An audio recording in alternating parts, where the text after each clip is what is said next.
কে যত নিয়ন্ত্রণ করা যায়। আল্লাহর কসম করে বলছি, কোন মুসলিম যদি তার চোখকে নিয়ন্ত্রণ করতে পারে তাহলে তার অন্তরে ঈমান ঢুকবে। চোখকে যদি নিয়ন্ত্রণ না করতে পারে, যতই মুত্তাকি হতে চেষ্টা করুক না, কোনোদিন হতে পারবে না।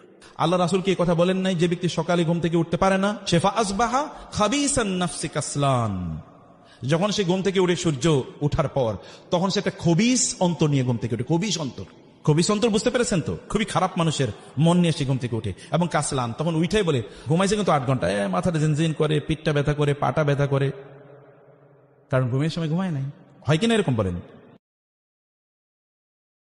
যে ব্যক্তি জুম্মার দিনে অন্তত একবার এই দোয়াটি পড়বে, আল্লাহ তার সকল গুনাহ মাফ করে দেবেন। এমনকি তার গুনাহ যদি আকাশের সমান বা সমুদ্রের পানির বিন্দুর সমানও হয়, তবুও আল্লাহ তাকে ক্ষমা করে দেবেন। তার অবস্থা হবে এমন যেন সে তার মায়ের গর্ভ থেকে আজই ভূমিষ্ঠ হয়েছে।